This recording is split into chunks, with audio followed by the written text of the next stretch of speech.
ته په موږ سره سړی الله جل جلاله ته نږدې کېږي او د ټولو نه اول د مرګ نه پس په قبر کې په قیامت کې به د موږ حساب کتاب هغه تپوس کولی شي نو دا موږ ته الله جل جلاله فرض کړی دی ان الصلاة كانت على المؤمنين كتابا موقوتا دا موږ او تاسو باندې الله جل جلاله په مقرر وخت باندې فرض کړی دی زما یقیندو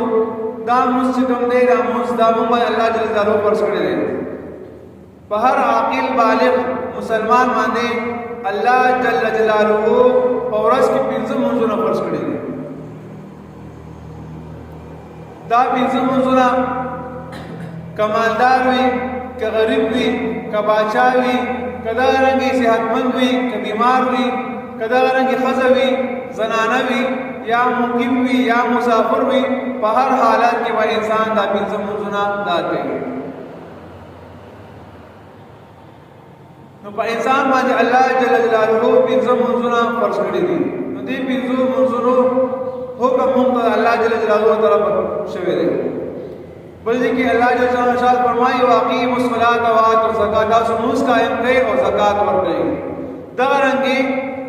په قرآن مجید کې 109 ذکر آیاتونه د موږ مبارک راغلي دي 109 بار په قرآن مجید کې د موږ مبارک هغه وضاحت راغلي تاسو موږ قائم کړئ دا رنګي یو بل بزرگ هغه فرمایي چې اوسه وکړه د پورې په قرآن مجید کې صراحتاً دا د موږ ذکر شوی دی نو زما یقیندو موږ کا په یو ځل هم په قرآن مجید کې یو آیات هم راغلی وو د الله جل جلاله طرفه موږ او تاسو باندې به دا موږ فرض کړی شي خو چونکې موږ دا ډېر لوی اهم عبادت دی او د دې په وجه باندې الله جل جلاله په قرآن مجید کې 109 ځایونو کې د موږ ذکر کړی دی نو دې لپاره تاکید لپاره کړی دی چې د موږ ډېر لوی اهم عبادت دی الله جل جلاله نبی علیہ الصلوۃ والسلام ته هم فرمایي چې مستحب کوا او خپل اهل او عیال ته هم د موږ حکم وکړه چې هغه هم موږ کوي موږ الله جل جلاله فرض کړی دی د ټول انبیاء کرام موږ کړی کوم پیغمبرانو باندې هر وخت مناسبت سره هغه موږ هغه کړی کوم پیغمبران یو موږ کړی کوم دوه کړی دي دا رنګه په هر پیغمبر هغه موږ کړی دی دا کم ارکان کم رکوع سجده کوم دا تیرنی امتونو کم پیغمبران واغی هم دا ارکان او دا منځونه هغه هم کړی خو وخت کې دغه مطلب کوم پیغمبر باندې دوه منځونه کوم پیغمبر باندې یو منځ کوم باندې هر هغه وخت سره مناسبه سره الله تعالی باندې هغه منځونه فرض کړی په دې امت باندې الله جل جلاله 15 منځونه فرض کړی د الله جل جلاله په نسبت باندې محبوب ترین عبادت هغه منځ دی نبی علیہ الصلوۃ والسلام نے عبداللہ ابن مسعود رضی اللہ عنہ پوچھو کہ اللہ تعالیٰ تا با عبادت کی کم عبادت دیر وقت ہے نبی علیہ الصلوۃ والسلام تو فرمائے کہ بخبل وقت کی منځ کول دا اللہ تعالیٰ تا دیر وقت ہے بیا ورته عبداللہ ابن مسعود رضی اللہ عنہ فرمائے کہ دینه بعد کوم شی الله تعالیٰ ته ډېر وخت دی دینه پس د مور پلار سره ښه احسان او سلوک کول دا ډېر عام عبادت دی بیت نبوسو کو دینه بعد کوم یو عمل عبادت ډېر اهم عبادت دی نبی علیہ الصلوۃ والسلام نے فرمایا چې الجهاد فی سبیل الله الله بلار کې فی سبیل الله جهاد کول دا افضل عبادت دی نو زما یمندو موږ چې کوم دی دا ډېر وی اهم عبادت دی او ډېر زیات فضیلتونه راغلي دي دا رنګي الله جل جلاله ته موږ هغه ډېر اهم دي نو په دغه وجه باندې الله جل جلاله کومه فرشتي باندې پیدا کړی باندې فرشتي په قیامت ورځ پر ودا په قیام باندې ولاړې وي بعض فرشتي وا تر قیامت پورې پر رکوع باندې ولاړې وي بعض فرشتي وا تر قیامت پورې په سجده باندې پرتی وي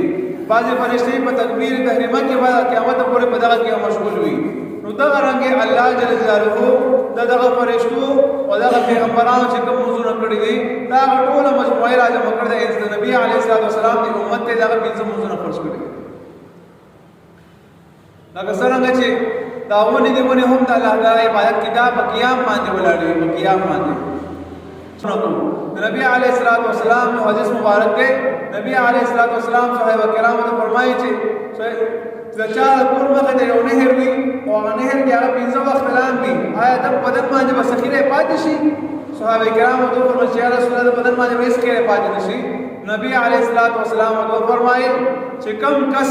15 وخت مونږ کوي د بدن مداسې پاک لکه څنګه انسان 15 وخت په یو نهر کې لاندې هغه بدن نه اخیره هغه کې د بدن د ګناهونو داسې پاکيږي. دا رنګ یو واقعا راځي یو بزرګ هغه ډیر خواهش شیطان سره ملو شو. دا خواهش کولو چې بده کې ولر شیطان مخې راغ او شیطان ته وایي چې ستا پرنګ خاص شیطان جوړول غواړم او ستا په خاص مردانو کې راشم او ستا په شاګردانو کې خاص شاګرد جوړ شم. داسې عمل لا کوه چې خاص پر ستا په شان شم. شیطان ډیر حیران شو ډیر پریشان چې تاسو په اوسه پرمانه شان نه کړي دا تاسو ته مانه ولي کې دا بزرګ ته وایي چې حضرت زما ډیر ارمان دي چې ستا پرنګ شیطان جوړ شم او ستا پرنګ اعمال زوم کوم. شیطان ورته وایي چې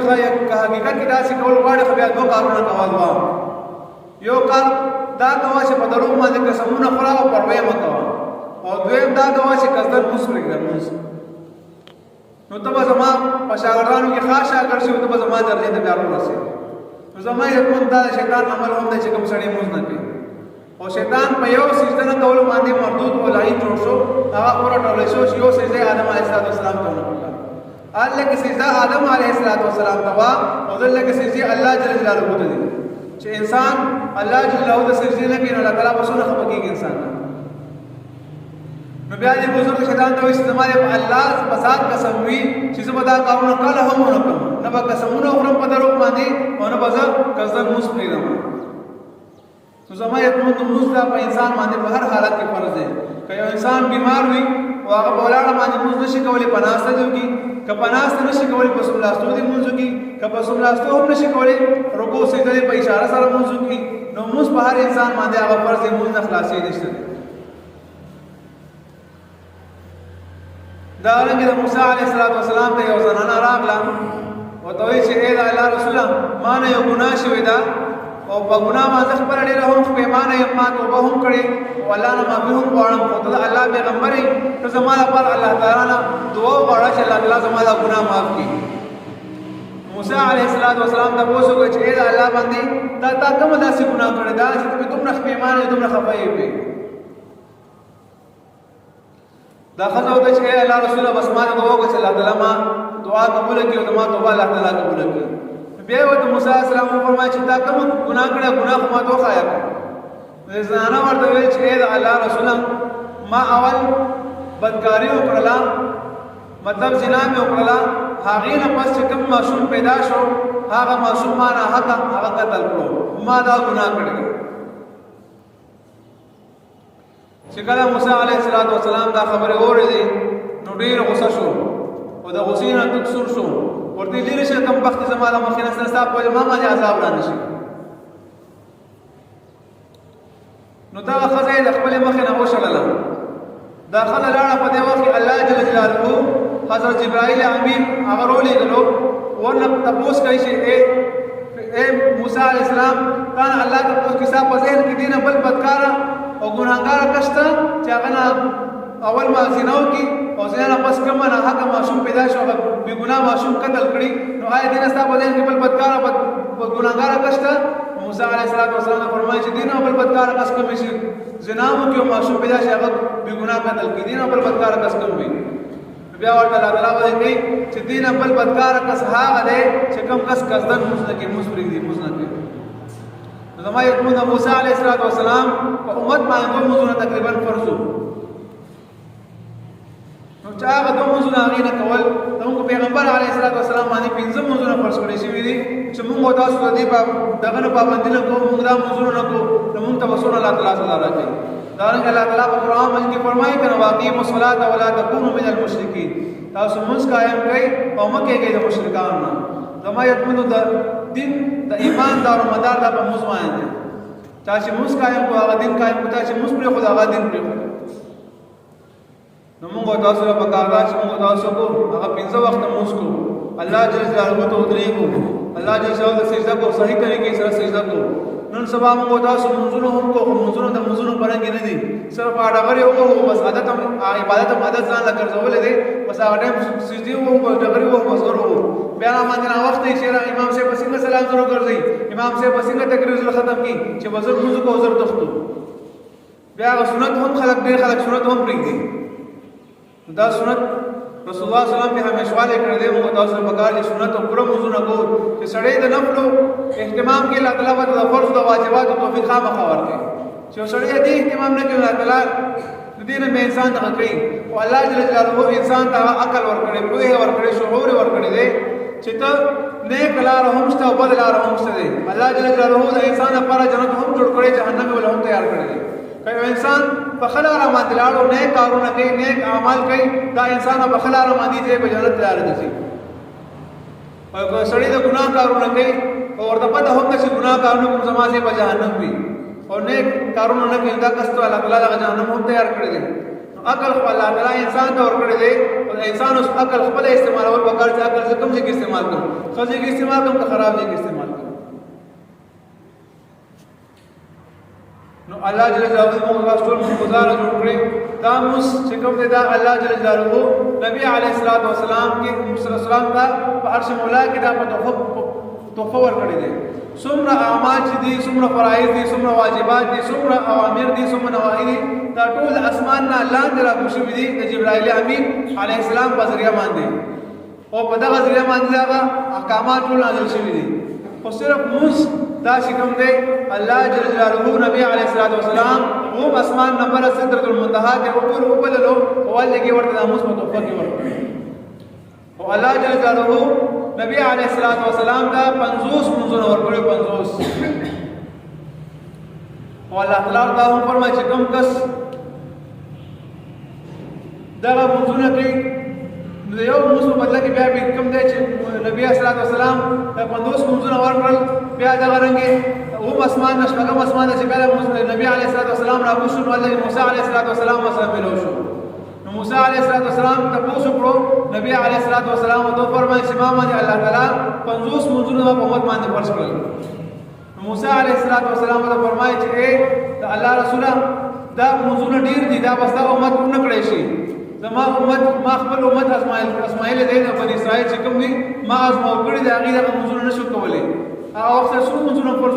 موسی علیه السلام په قوم باندې خو ما خپل قوم اسماعیل دې غیره منځونه ته نشو کولای ته الله تعالی ته جواب کا چې الله تعالی تا باندې منځونه کم کړي نو دا رنګي د اوم اسمان نشبغم اسمان ته نبی علیه السلام راغو موسی علیه السلام سره ملاقات او شو هغه چې منځونه په الله تعالی ارزو کا چې الله تعالی ته منځونه کم کړي نبی علیه السلام بیا سدرۃ المنتهى ته الله جل جلاله تعالی له او د ارزو کو شی الله دا منځونه په امت باندې کم کلا زیات دي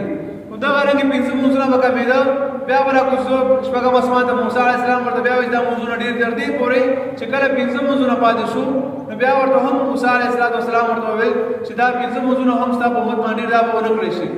نبی علیه السلام ته فرمایي چې اخیره وخت ازل کې ماته الله جل جلاله فرمایي چې کم کس یو مسکی د یو مس په بدل کې بل څه منځونه ثواب ته ملایي مطلب دا چې کوم سړی 15 وخت مسکی الله جل جلاله ته 50 منځونه ثواب ورکړي او مالا باقي الله نه حیا راځي چې 50 منځونه نه ماته 15 منځونه پاتې شو 15 منځونه ماته الله تعالی معاف کړل نو باقي مالا حیا راځي نو الله تعالی ته نشو زما یتمندو چې کوم سړی 15 وخت مسکی الله تعالی ورته 50 منځونه هغه اجر ورکړي نو موږ تاسو په کار چې موږ موږ او 10 شروع کو صحیح الله تعالی ته ودرېګو څنګه دنیا لپاره منډه وکړو دنیا لپاره ځان ځلې کړی د بچو لپاره رزق او دغه پیدا کو خدا اخرت هم ځان له خسته کول پکار دي بچو له هم پکار دي